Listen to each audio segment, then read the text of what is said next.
Hi guys, welcome to this week's Urban Uncut, and we start this week's episode with something exciting to cheer us up on this gloomy winter day. It's the Lamborghini Urus Performante, and I can already see it needs our help.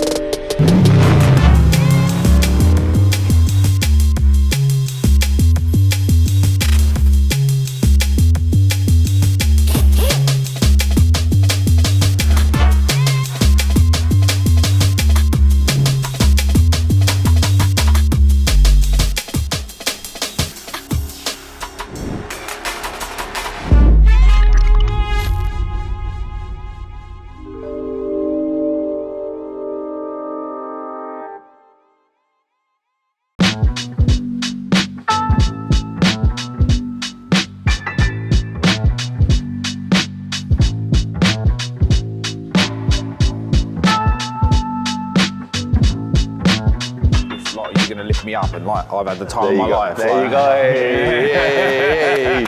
Very good, very good. Right, so it is the morning after the Urus arrival. We have the new Urus Performante here. I have a special guest with me, Yianni Charalambous. Right. You know my name, yeah? If you put this on the screen, guys, Charalambous. So Charalambous, that's how my name's spelled. Yeah, so you know. He was destined to have Lamborghinis. So this car, I spent a little bit of time with it yesterday, had a walk around, worked out what I like, worked out what I don't like, worked out where the carryover parts are, and we're going to do a little exercise in a minute to see whether our kit fits on the car. What's your first impression? Lambo, I fly the flag, I'm Mr. Lambo. Yeah. Disappointed.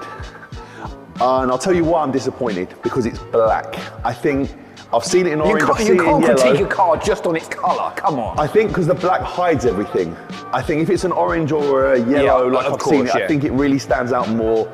I think the matte carbon on pictures and videos don't show. So it needs to be gloss. When this one's wrapped and the customers chose a great colour, I think it will look 10 times better. But I think as a black Urus, no. Maybe not.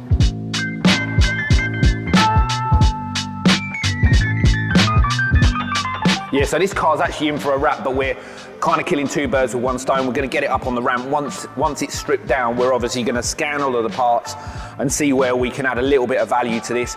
How much we'll do on this car versus the standard S, we're not sure yet. Lenny, what is the difference between these? So Simon, Yianni from Advice. How are you? You all right? So as you know, I pride myself on product knowledge, and I know every single difference between the last generation Urus and the new Performante. Is this a little bit like your knowledge of an Escort Cosworth with small wing mirrors and big wing mirrors? Yeah, like small turbo, big turbo, Lux. So the new Perf is 657 brake horsepower, which is 16 brake horsepower more than the last gen. 0 to 60 in 3.3 seconds. It's 20 mil lower. It's on springs now instead of air suspension. Carbon fibre arch extensions. It's obviously got the Aquapovic exhaust system, standard now in this car. So obviously this is all up here. Like, so I can't read that bit. Tom, your handwriting, man. You've let me write down. It was all up there. It was all up there. It was all up. Yeah, I can't. It was going so well. It didn't sound like you were reading it at all, I'll be honest. I was fully shocked. I was swatting up last night, just making sure I knew every single detail. Anyway. So things I want to pick up on with both of you actually, spring suspension. See, I don't understand the point of it. The whole point of an Urus is that it's a fast supercar, but it's practical and comfortable. That's the whole point of a performance SUV. It's stiffer and lower now, so do you lose that? I don't know, I haven't driven one yet, so I'll be interested to find out. I'll be warned. So someone said to me, do you get the Perf? And I'm like, yeah, they're like, the Perf does not drive like the old Urus. They're like, if you wanted that, you should have got the S. Yeah. So I am a bit concerned because I drive my car every day, and I don't want it to be a one of them all day long. But again, haven't driven it, so I don't know. Can't comment, yeah, exactly. 22 and 23 inch wheels as standard on the car. As this got 23s.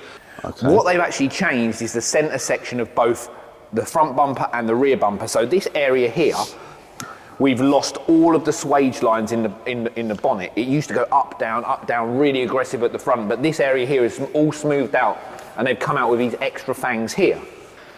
we can't really do anything with that, can we? Because that's been designed specifically for this. Oh, yes, we can. Oh, okay. Perfect. Whale tail? We'll get 37% down for this. And we'll put it in a wind tunnel to test it. But there are some things we can do. We can do, obviously, arches, sills, if we redevelop a front splitter. But I mean, we've got to check whether our parts fit first. I don't hold out much hope. Yeah. Are we going to go wide?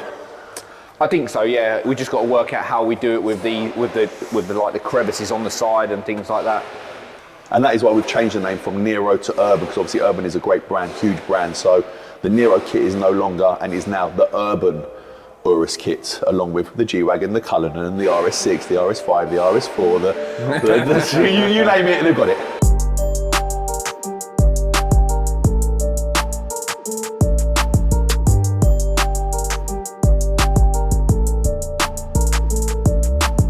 Right, everyone, it is handover day for one very lucky customer.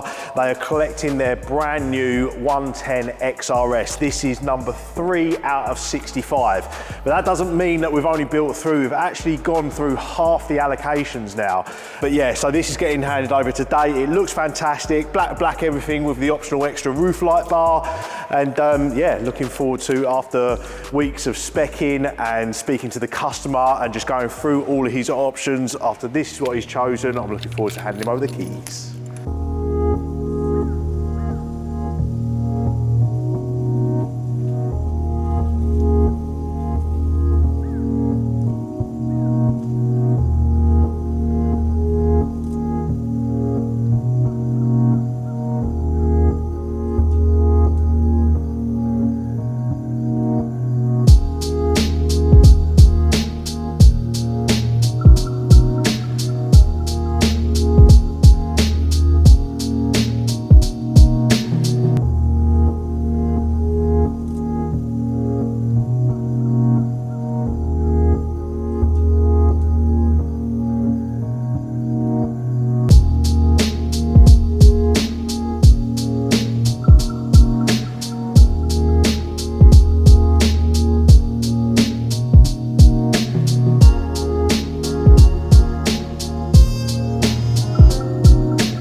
So, first fit of the Urus bits, or maybe not.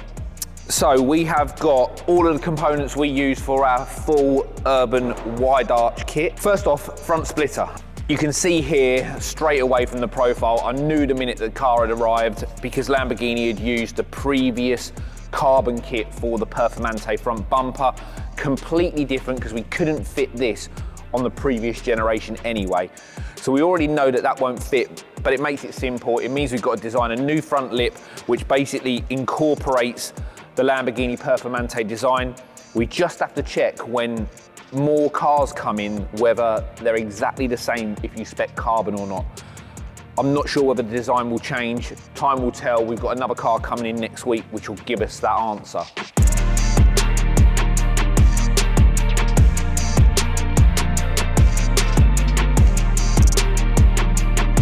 The side arch. Now you can see we've removed the original arch.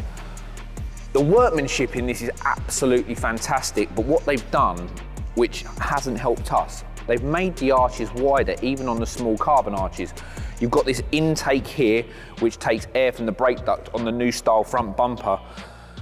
And I already know that our arch won't go over the top of this because of the profile. We use the existing standard slim arches as our bonding jig for the arch. Now, we've taken off this arch, and if we lay up our one, you can see they've completely changed the profile of the front bumper down on the lower end, and there's a gap between our arch and the body, which is exposed. So this doesn't fit either. So lower sill. I'd like to take this opportunity to show you how fantastic our forged carbon is. Look at this product, isn't it beautiful? Anyway, does it fit? I think that we've got a good chance that this will fit, and our design, which follows on from the swage lines in the door, will actually marry up with that quite well. So I think that Lamborghini will not change the under trays and the surfaces where we screw in from underneath. So I'm hopeful that that will make a nice addition to the kit once we've completed it. So that to me gets a tick.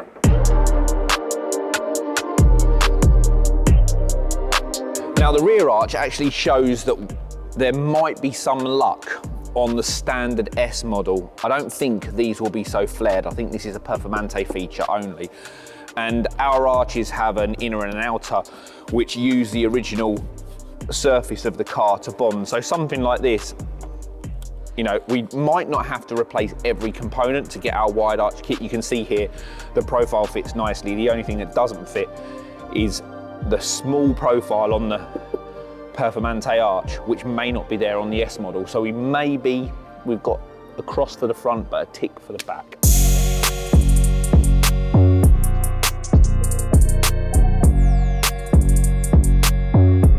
Again, at the rear, I already know that this isn't going to fit because they've changed the profile to have the entire lower half of the bumper in carbon. But that was actually, as I said earlier, a feature of the extended lower carbon kit on the previous generation. So I'm hopeful that when the S model comes through, the profile of our diffuser will fit, and we'll just make some aesthetic changes to where the exhaust goes. I think we're going to go for some nice aggressive billet tailpipes next time. So I'm hopeful that the look of our rear diffuser will slot into the S model, and we'll just have to do something creative for this. And I'm thinking maybe we just change the back piece. But they've done a great job of getting lots of carbon into this bumper, so this one's going to be quite tough. So the diffuser on the Performante is an X as well.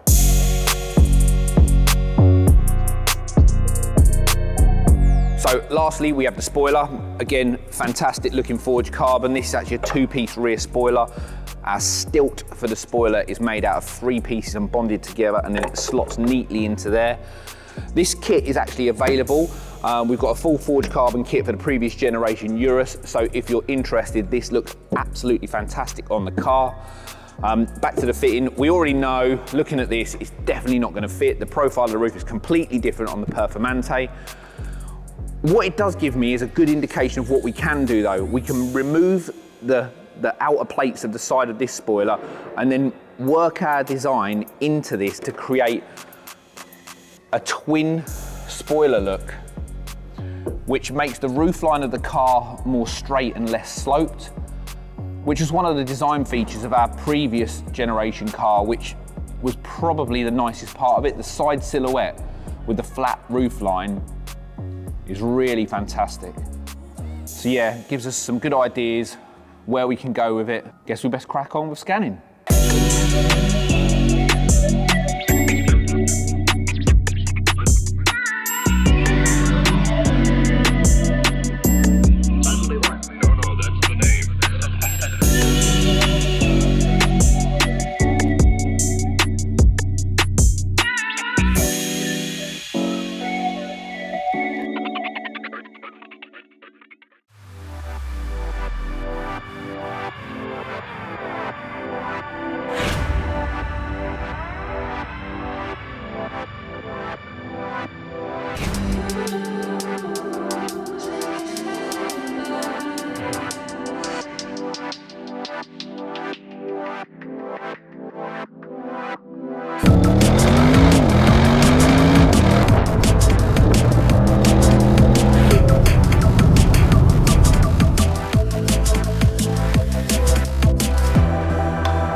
Right guys, thanks for watching this episode. First things first, can you get in the comments and tell us what you think of the Lamborghini Urus Performante? It's a bit of a mouthful, isn't it? It is. What do you think to it?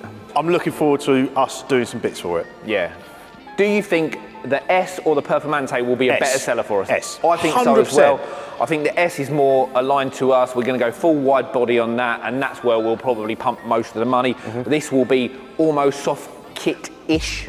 I'm sure it's a great car. I'm sure it drives amazingly, but I don't understand putting it on shocks and springs. It's meant to be a comfortable SUV. Pointless Lamborghini.